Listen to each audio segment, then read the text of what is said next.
صلاۃ التسبیح کی شرعی حیثیت۔ بہت سے لوگ کہتے ہیں کہ اسلام میں صلاۃ التسبیح کی کوئی حیثیت نہیں ہے، کیا یہ درست ہے؟ نمرہ بلال صاحبہ نے سوال پوچھا ہے۔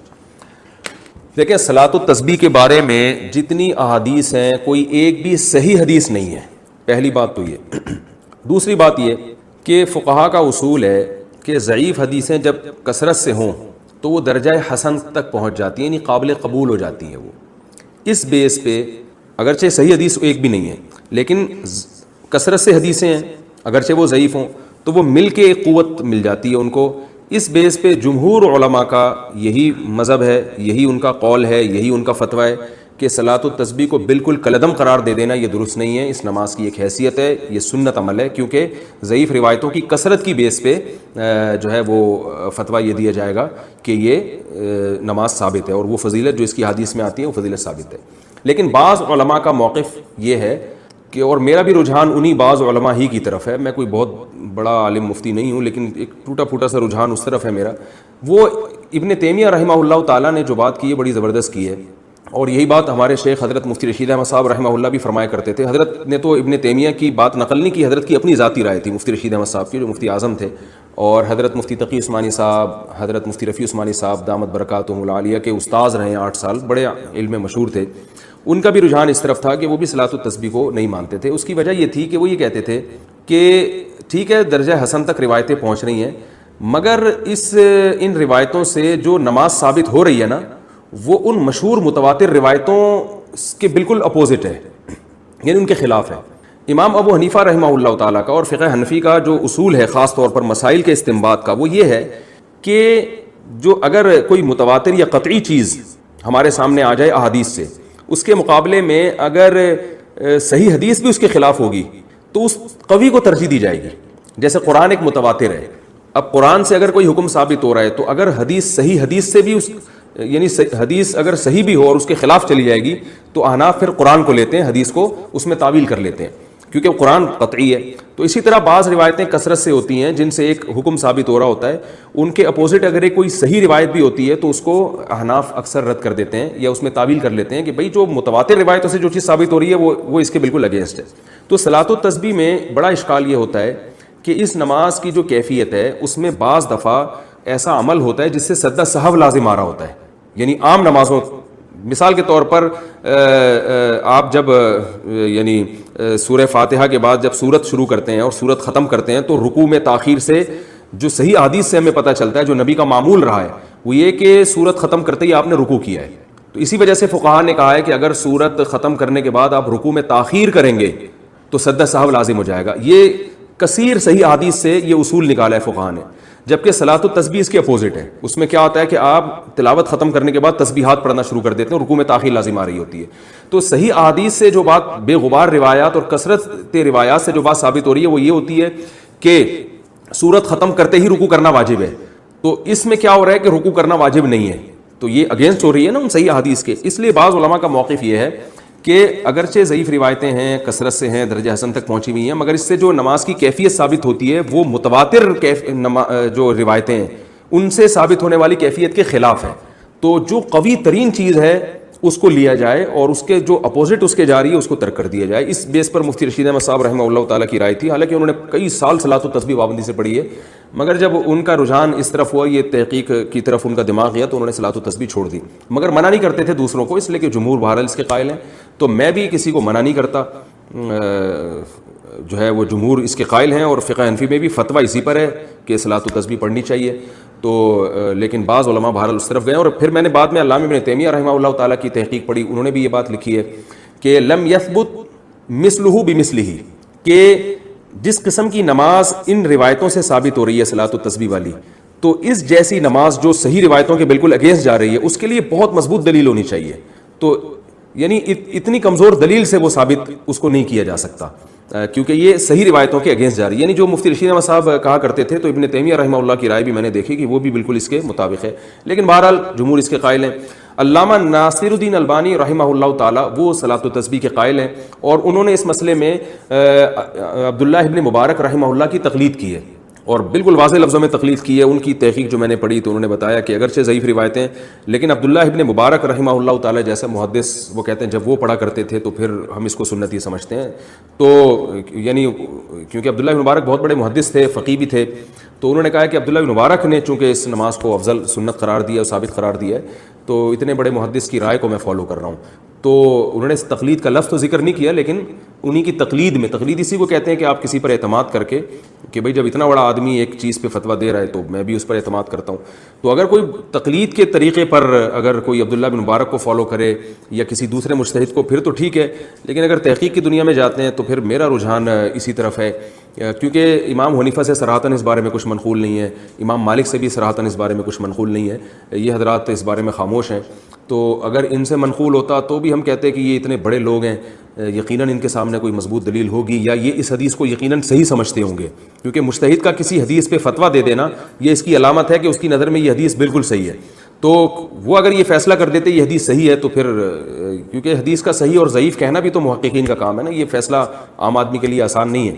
تو اس بیس پر میرا اپنا جو ذاتی رجحان ہے وہ یہی ہے کہ صلاۃ التسبیح کوئی پڑھ رہا ہے تو ٹھیک ہے, جمہور کے قول پر عمل کرے, دونوں طرف دلائل ہیں, لیکن میرا جو رجحان ہے کہ جب صحیح احادیث سے جو نمازیں ثابت ہیں وہ اتنی کثرت سے ہیں جو بالکل بے غبار روایات ہیں اور ان میں اتنا ثواب ہے, تو بھائی جو کمزور چیز ہے اگر بہت وقت بچ جائے تو اس کی طرف آئیں اور صحیح حدیث کو فالو کریں تو یہ میرا خیال ہے زیادہ اچھا ہے.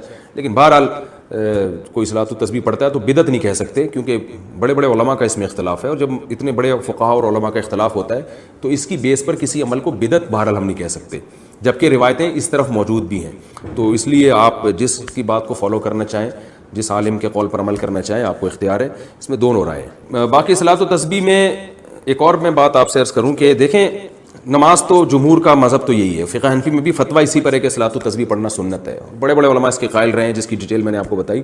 باقی بعض لوگوں کا ایک مزاج بھی ہوتا ہے, میرا ایک اپنا ایک جو مزاج ہے میں کہتا ہوں یار ایسی چیز کو لو جو بالکل بے غبار ہو, کیونکہ رسول اللہ صلی اللہ علیہ وسلم جو تھے تہجد کی نماز روزانہ پابندی سے پڑھا کرتے تھے, جن کیفیات کے ساتھ 2 رکعتیں کر کے بھی, کبھی 4 رکعتیں کر کے بھی, اس میں آپ سورہ فاتحہ پڑھتے, پھر سورت ملاتے, پھر رکوع کرتے, تو یہ کیفیت تھی. تحیات کے بعد درود شریف اور دعا پڑھ کے سلام پھیرتے, اور اسی طرح اشراق کی نماز آپ نے بتائی, اوابین کی نماز بتائی, تو یہ بالکل بے غبار روایات سے ثابت ہیں, ان میں کوئی اختلاف بھی نہیں ہے.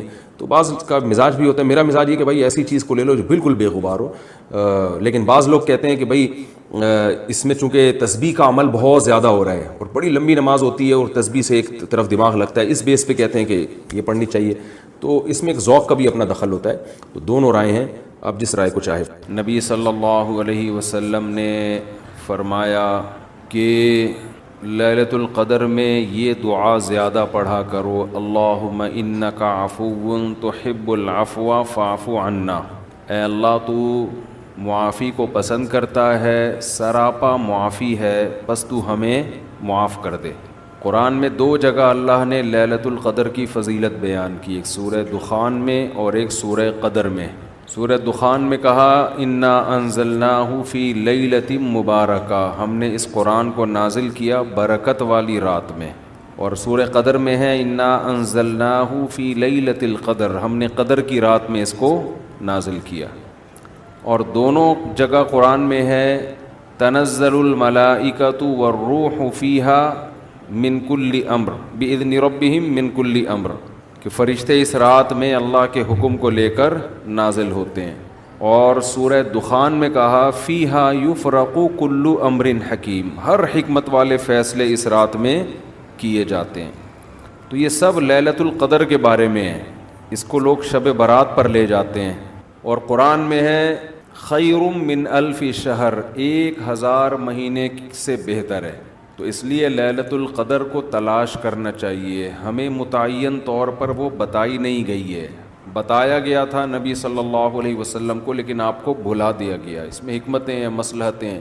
بڑی حکمت یہ ہے کہ اگر بتا دی جاتی تو ہم رمضان کے آخری عشرے میں پوری میں عبادت نہ کرتے, پورے سال سوتے رہتے, پورے رمضان سوتے رہتے, اور خاص اس رات کو کچھ اللہ اللہ کر لیتے.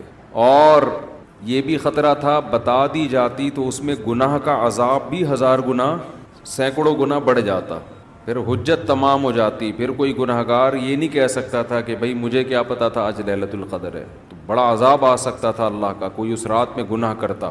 تو اس لیے اللہ کی حکمت نے اس بات کا تقاضا کیا کہ اس رات کو چھپا دیا جائے. اب امکانات ہیں. پہلی بات تو رمضان میں ہوگی، اتنی بات تو تقریباً یقینی ہے. دوسری بات رمضان کے آخری عشرے میں ہوگی، یہ بھی تقریباً یقینی ہے. اب آخری عشرے میں پھر ہمیں یقینی نہیں بتایا کون سی رات، یہ بتا دیا گیا کہ طاق راتوں میں، یعنی 21ویں رات، 23ویں رات، 25ویں، 27ویں اور 29ویں، ان راتوں میں امکان زیادہ ہے. اور بعض حضرات کے نزدیک 27ویں میں امکان اور بھی زیادہ ہے، بعض حضرات کا موقف ہے، لیکن یقینی بات نہیں ہے. تو طاق راتوں میں یعنی کوشش تو کریں رمضان کے آخری عشرے میں عبادت کریں، ورنہ کم سے کم آخری درجہ کیا ہے کہ رمضان کی طاق راتوں میں خود بھی نماز، تلاوت اور دعا میں دل لگائیں، اور اپنے گھر والوں کو بھی نمازوں اور تلاوت میں لگائیں، دعاؤں کو، بچوں کو بھی لگائیں. اٹھایا کریں رات کو جا کے کہ بیٹا اٹھو، تھوڑا اللہ اللہ کر لو، نماز پڑھ لو، کچھ اللہ سے دعائیں مانگ لو. دعا کو بہت فوکس کرنا چاہیے.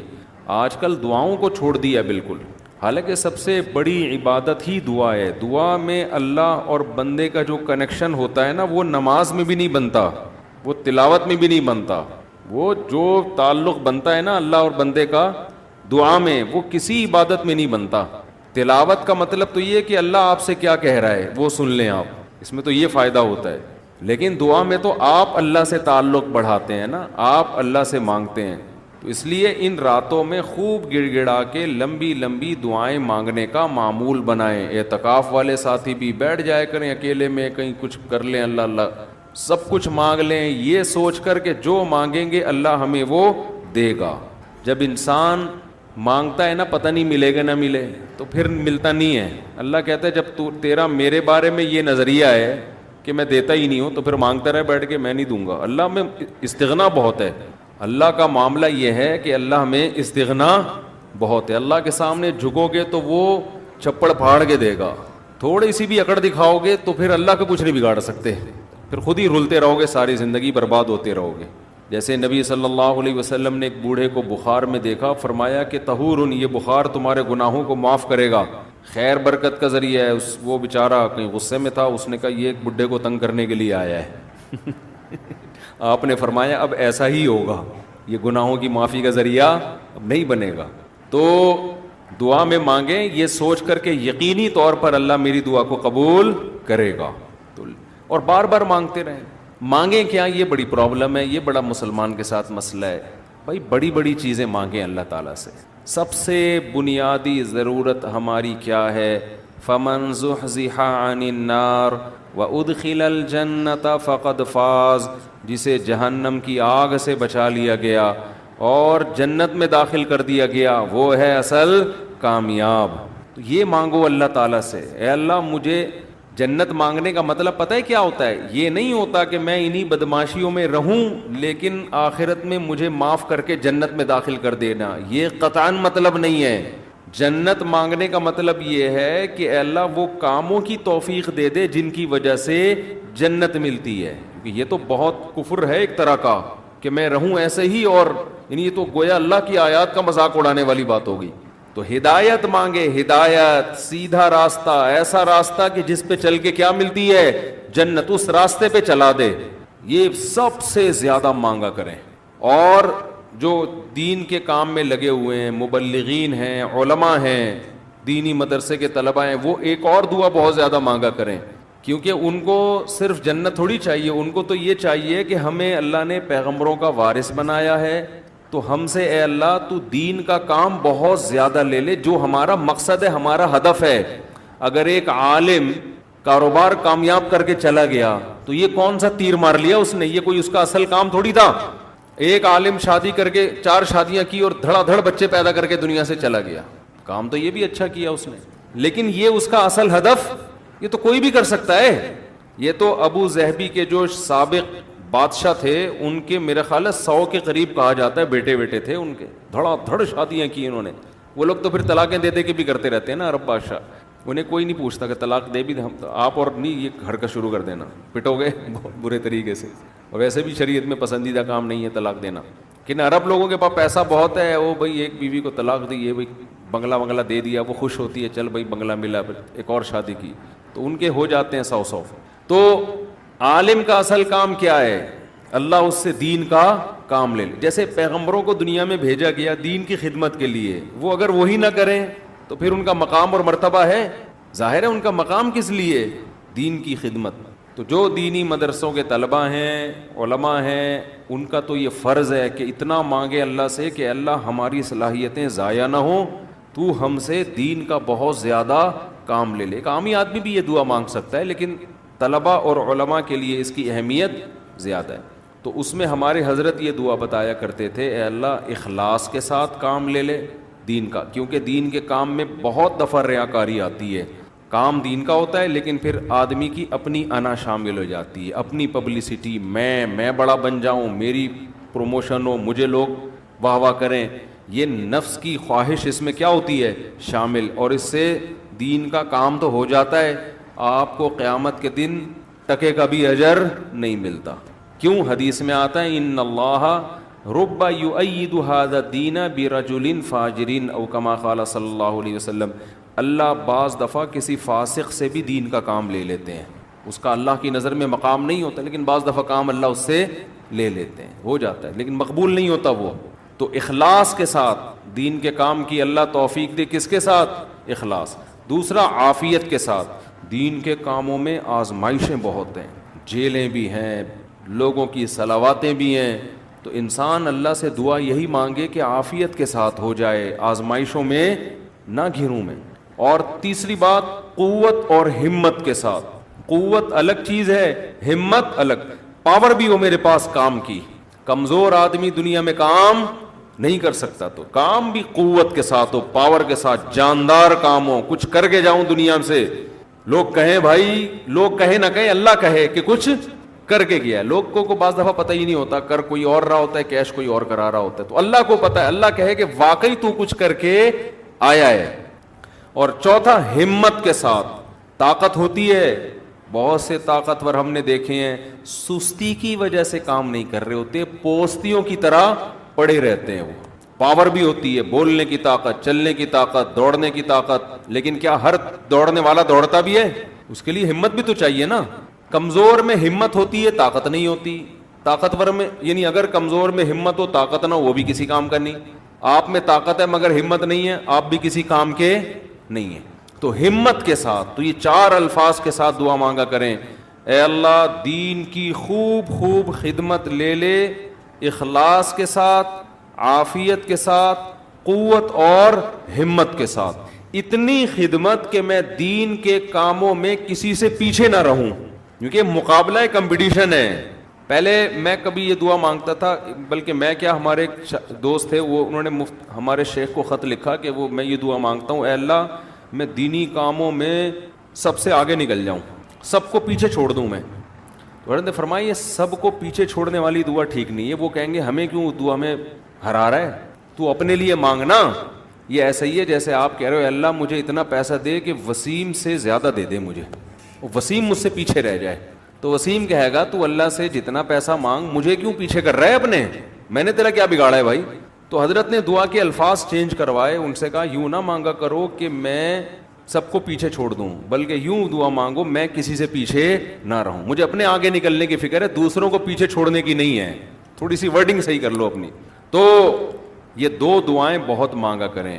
اپنی اولادوں کے لیے مانگ لیں, مجھے ایسی اولاد دے دے جو نیک اور صالح ہو, دین کی خدمت کرے. اللہ کی نظر میں دیکھو, آپ کی اولاد مالدار ہے نا, آپ تو خوش ہوتے ہو میرا بچہ کتنا بڑا بنگلہ, اللہ کی نظر میں اس کی ویلیو 2 ٹکے کی بھی نہیں ہے.